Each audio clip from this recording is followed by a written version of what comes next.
Hey y'all. Okay, so first of all, I have to tell you that I'm really nervous because my friend is sitting right there and you can't see her, but she's there and I can see her. I love you. Very nervous. Today was good. I did everything that I was supposed to do except for read the Bible. I haven't done that yet, so she doesn't know yet, but on the way to where we're going, I'm probably going to have the audio Bible playing instead of music, so she knows that now. Today was the first day of Fall into Fineness, and it went relatively well.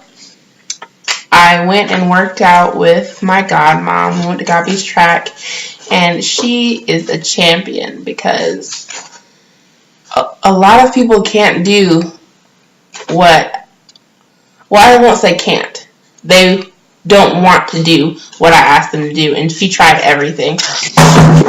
Yeah, that was my phone. Anyway, she tried everything. So I really appreciate her because even though there were some things that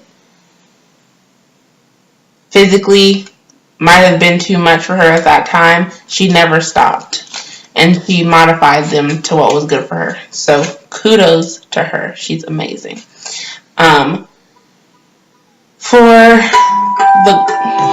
I'm sorry, y'all. My phone is just going in over there. For the challenge, Mom made a video and talked a little bit about what it is that we're trying to accomplish here. And it's really not about what we're trying to accomplish. It's about what you're trying to accomplish. So whatever that one goal that you set, and that one meal that you pick to eat every day for at least 5 days, you really need to focus on that because consistency is key. And my biggest thing is that, because one, let me backtrack. I've weighed myself since last Monday, so that I know that I've lost weight already. How much, I'll let you know on Monday, because that's when weigh-in is. But I was on a plateau. Plateaus don't really exist. Plateaus just mean that you need to change.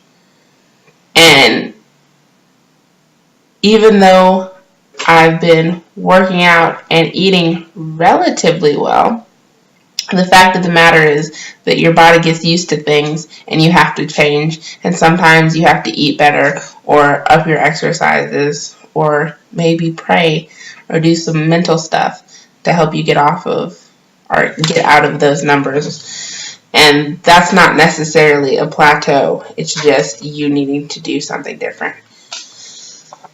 Peanut butter. I love peanut butter. I didn't have it for a month last month.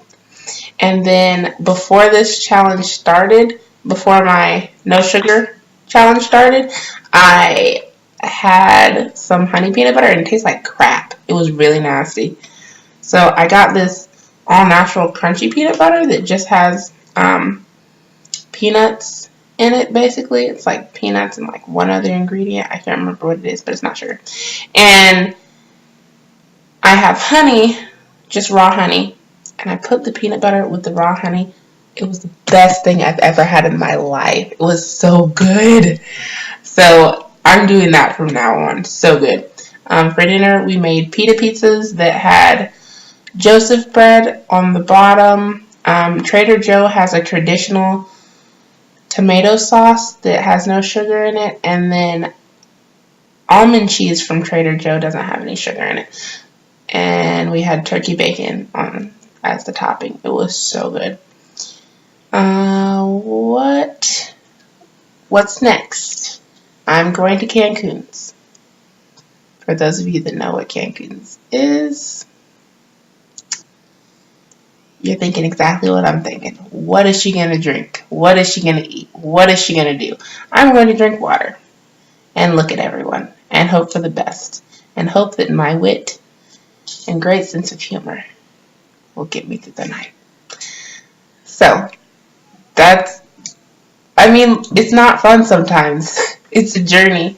And if I can't have fun without alcohol, then I have a problem.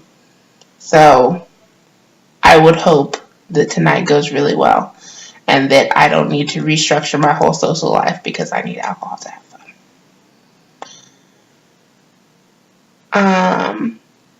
So the last thing, because it's already 5 minutes in, and it's not going to be a long video tonight because, again, my friend can hear everything that I'm saying, and I'm just a little bit nervous, okay?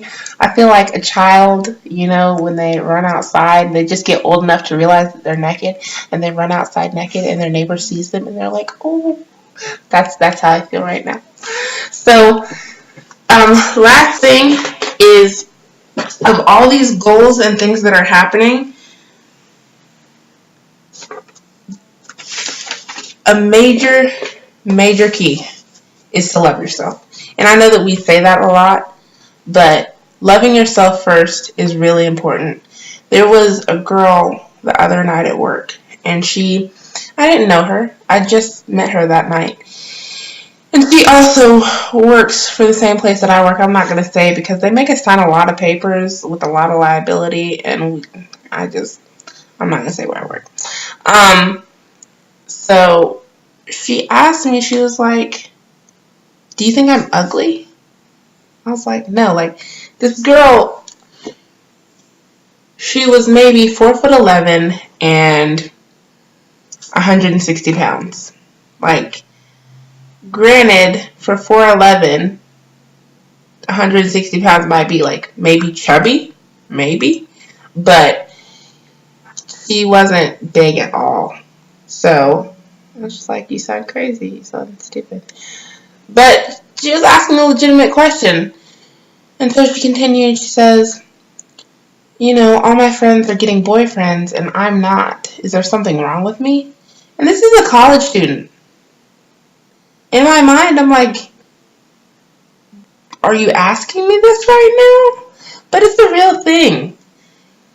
And all I can say to that is, if you have to question whether or not you look good, if you have to question whether or not you like yourself or whether or not you're good enough for somebody else, then you're not good enough for yourself, and that needs to come first.